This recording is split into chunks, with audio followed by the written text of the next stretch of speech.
você. Agora a gente destaca a economia. O Ibovespa bateu mais um recorde nessa terça-feira, fechou aos 140.109 pontos. Essa alta do dia foi de 0,34%. E quem vai analisar esse cenário aqui no Jornal Jovem Pan é o economista Alex André. Tudo bem, Alex? Mais uma vez, obrigado por estar aqui conosco na Jovem Pan. Bem-vindo. Boa noite. Boa noite, Thiago. Agradeço o convite e também boa noite a todos os telespectadores da Jovem Pan. Bom, ontem o Ibovespa já tinha chegado aos 140 mil, mas no fechamento ficou abaixo, 139 mil pontos. O que é possível dizer? Quais são os motivos, as razões para isso? São mais cenários aqui internos ou tem muita interferência ainda do cenário externo, por mais que hajam notícias negativas, né? Existam notícias negativas, mas de qualquer forma, essa discussão sobre a economia aqui, o que mais pesou hoje? Tiago, duas principais visões. O investidor estrangeiro está cada vez mais de olho no Brasil. Já fazem aí mais de 10 dias que o investidor estrangeiro coloca dinheiro, né, na Bolsa Brasileira e ele acaba puxando a Bolsa para cima, acaba impulsionando. Então, o investidor estrangeiro ele começa a colocar dinheiro. E por que o investidor estrangeiro, desde então, há mais de 10 dias, ele acaba alocando aqui no Brasil de uma forma ininterrupta? O motivo é as tarifas do Trump, mesmo que em relação à China, que é o principal país em relação à negociação, foi feita uma pausa, ou seja, não resolveu de uma forma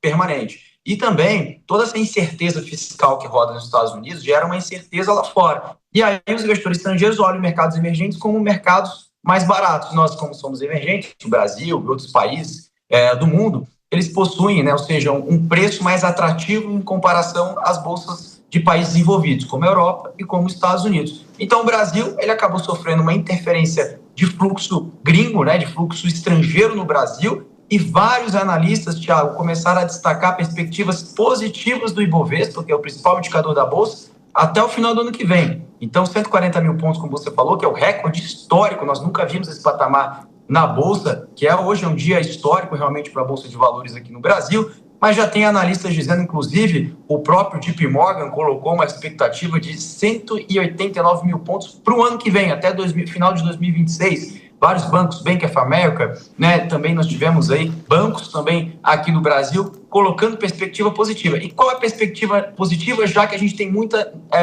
perspectiva negativa ao mesmo tempo? A principal perspectiva positiva é em relação, primeiro, à questão estrangeira, ou seja, gera incerteza no mundo, e o Brasil ele é um país que acaba tendo visibilidade de alocação estrangeira por uma questão de preço, ou seja, a bolsa está mais barata aqui do que outros mercados, e também as eleições. Os bancos já estão começando a colocar em relatório, Thiago, que nos próximos 18 meses, ou seja, nas eleições de 2026, possa ocorrer uma mudança de governo, ou seja, um governo mais para a direita. E este governo de direita, claro que a gente não tem um nome ainda, qual é o nome da direita que foi escolhido, mas o mercado já começa a observar que este nome mais inclinado à direita é o nome que vai conseguir equacionar as contas públicas no lado fiscal. Ou seja, ele não vai ser um governo gastador como esse governo de agora, né, que implementou diversas medidas e quer implementar ainda mais, porque a popularidade está muito baixa. Então está todo mundo deixando de olhar um pouco do fiscal, né? A gente vê o fiscal muito deteriorado, que essa semana a gente deve ter novidades nesse aspecto também, Thiago.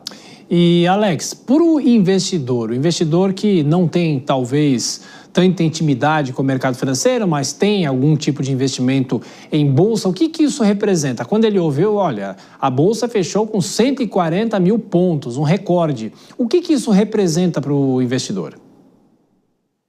Ótima pergunta, Thiago. O Ibovespa ele representa um índice, né? Esse índice é fácil de explicar como se fosse uma cesta. Essa cesta possui as principais empresas, ou seja, as empresas que têm a maior capitalização, ou seja, Petrobras, Vale, os principais bancos, Itaú, Santander, todos esses bancos, né, todas essas grandes empresas, Suzano, são várias empresas, em torno de 80 empresas, estão dentro de um índice. Então, é como se essas 80 empresas, essas 80 cotações, na média, tiverem aí um patamar recorde. Então, o Ibovespa, ou seja, a média das principais empresas no Brasil, estão em patamar recorde, medido por esse índice chamado de Ibovespa, que indica que o patamar de preço da Bolsa Brasileira está alto, ou seja, quem comprou a Bolsa alguns meses atrás provavelmente está ganhando dinheiro. E aí os bancos colocam essa perspectiva que pode ter ainda mais altas no futuro. haja aqui uma troca de governo no ano que vem. O mercado tenta antecipar esse movimento e também, como eu disse, o movimento macro, né, relacionado aos Estados Unidos. Essa incerteza acaba gerando oportunidade aqui no Brasil.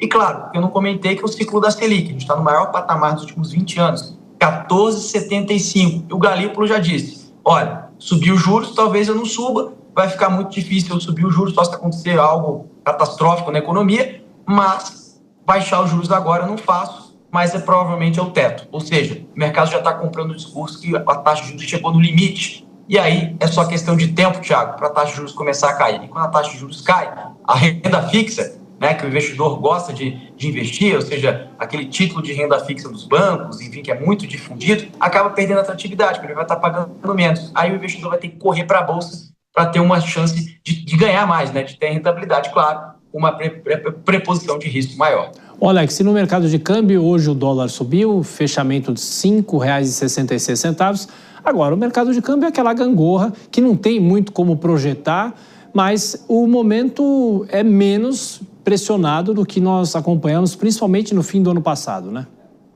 Exatamente. Final do ano passado nós vimos aí o dólar chegou aí acima dos R$6. E agora, a principal razão do dólar não chegar em patamares ainda maiores, pelo menos no curto prazo, está explicado no fator macro, como eu comentei. Então, ou seja, todas essas incertezas acabam gerando o quê? Como eu falei, o gringo está mandando dinheiro para o Brasil, ele está comprando reais, está vendendo dólar. Então, esse movimento geral acaba não só valorizando a moeda brasileira, o real, acaba valorizando outras moedas emergentes perante o dólar. Então, esse movimento acaba valorizando, sim, de tabela aqui no Brasil. O que vale a pena acompanhar para essa semana, Thiago, é um movimento de quinta-feira. Fernando Haddad deixou bem claro que vai entregar a proposta do quadro fiscal e perspectiva para fiscal para o ano que vem até quinta-feira. Isso é um ponto muito importante. E também lembrando que na quinta-feira, uma coincidência, vai sair o relatório de despesas e receitas do governo. Então, o mercado vai olhar isso com uma lupa para ver se tem alguma distorção, né? Ou seja, se realmente o fiscal está sendo cumprido, que o Haddad disse, não vai ter despesa além do que já está no momento. A gente não vai ter nenhuma surpresa no orçamento, não vai ter nenhuma surpresa no arcabouço. Então, ele está tentando antecipar. Mas caso venha alguma surpresa negativa, o dólar, sim, pode sofrer na quinta-feira, principalmente por esse fator. E aí, quando eu falo sofrer, o dólar deve subir por uma incerteza fiscal brasileira, caso isso seja materializado. Alex, eu queria perguntar mais uma vez sobre os Estados Unidos, né? Porque nós tivemos a decisão do rebaixamento da nota do país, você comentou até um pouco os efeitos que isso pode provocar. Agora, é um selo de que o país não está tão bem, é um selo de que o país não honra tanto os pagamentos que deveria honrar, ou como deveria honrar. Eu pergunto para você o seguinte, o que pode acontecer? Por que isso é tão danoso para a economia americana? E justamente por causa da desconfiança do investidor. Tiago, os Estados Unidos é conhecido como o porto seguro do mundo, ou seja, os investimentos que os investidores no mundo inteiro alocam, grande parte estão nos Estados Unidos, né? Nós, brasileiros, investimos nos Estados Unidos, os europeus, os asiáticos, enfim, grande parte da fortuna das famílias, das empresas estão alocadas nos Estados Unidos, tanto em renda fixa, que é chamada das Treasuries, ou até mesmo em empresas nos Estados Unidos. Então, essa incerteza gerada pela capacidade do governo americano em não honrar suas dívidas no futuro, que foi aí o relatório da Moody's, né, que é a agência de risco, que rebaixou sua nota de crédito, gera uma incerteza, porque fala assim, pô, se a maior economia do mundo hoje tem uma incerteza fiscal, ou seja, que não consegue pagar suas contas.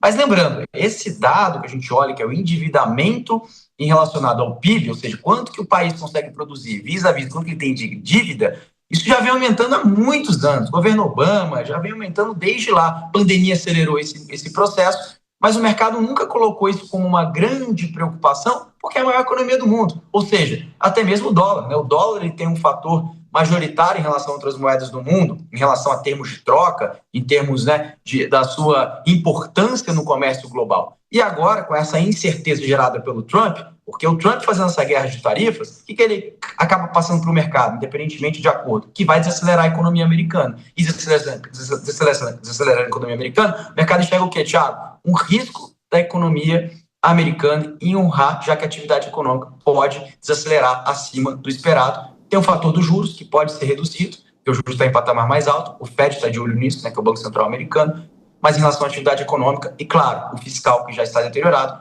pode ficar ainda pior com as medidas do Trump, caso as negociações né, com as tarifas não sejam aí tão bem equacionadas para o governo americano. Participação do economista Alex André, mais uma vez aqui na Jovem Pan. Grande abraço, Alex, até a próxima. Obrigado, Thiago, um prazer, até mais, tchau, tchau. Prazer é nosso, então só reforçando, a Bolsa de São Paulo bateu um recorde de 140 mil pontos.